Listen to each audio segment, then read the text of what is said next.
Hey, what's going on, everyone? This is Big Time here, and we're playing some Kill Confirmed on the map Dome. And this is kind of a special gameplay because this is a Team TAC game, and I never actually expected to get a Team TAC MOAB, but luckily I did, and I kind of get a nice triple kill to start the game right there.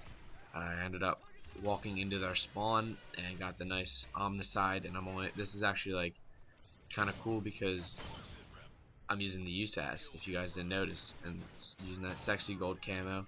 I actually managed to use this gun enough to get gold camo, and I'm still a little surprised that I never thought I would say that I have gold on my USAS, because I always hated the shotgun with a burning passion. And I've already got my specialist bonus, and that's not even a minute into the game, so I had a real good feeling that this was going to be the game. And I told you guys in my last MOAB video that I was going to go for the USAS MOAB. And it's funny because when I recorded that commentary, I had actually played a game right after the MOAB, that number 7, and I actually got a 23 kill streak with the USAS, and I died. And I was like, all right, if I can get it this easily, because that was like the first game that I had put damage on my USAS, and it was so much better than what I was expecting. So I was like, alright, if I can get a 23 kill streak this quickly with damage, like, obviously I should be able to do it again.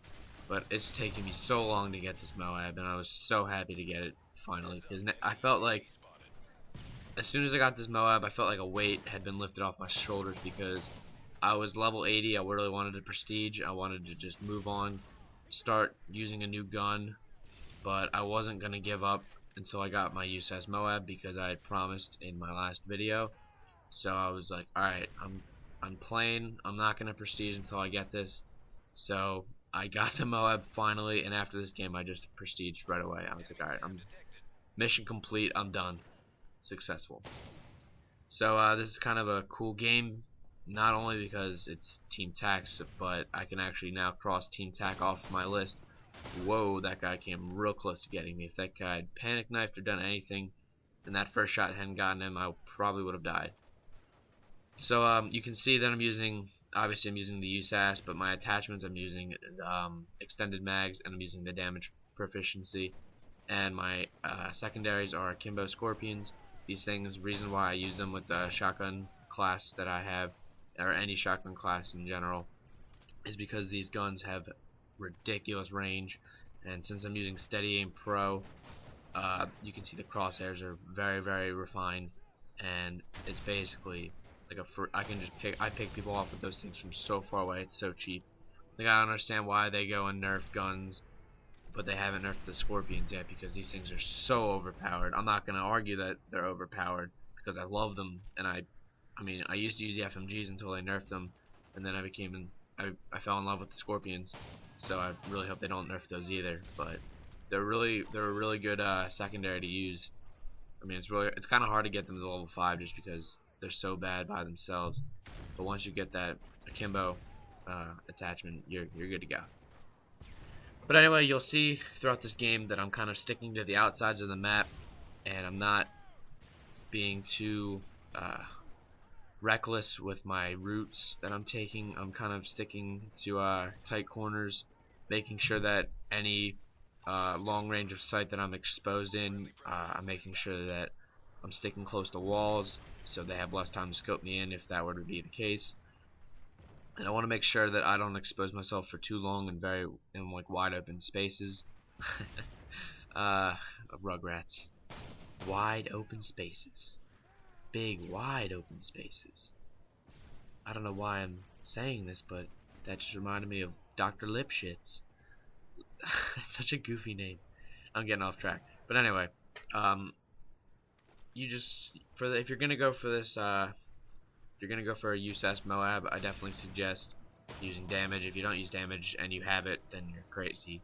But it takes a long time to get damage on this gun, because I'll tell you, it was a major struggle to get this gun up to level 28 to get damage, because it was just so bad without it. It took like 3 shots per person to get a kill, and with damage you get 1 shots like almost, I'll say 70% of the time, and if you're the host it's like 85-90% of the time. I think I was the host of this game, so I got a little lucky there.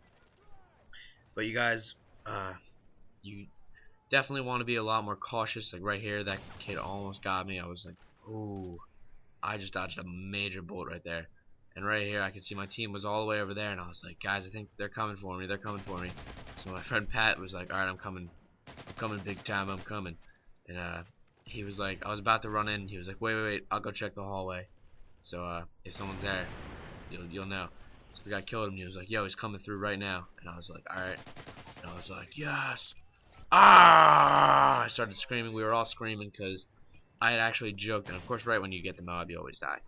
But right before this game, I had joked I was gonna get a USAS MOAB in a team tac game, and my friends were like, "Yeah, go for it." And I was like, "All right," and I got it. So I really can't argue with that. So I'd like to thank you guys for watching. I'm gonna cut the video a little bit short because the rest of it was kind of boring.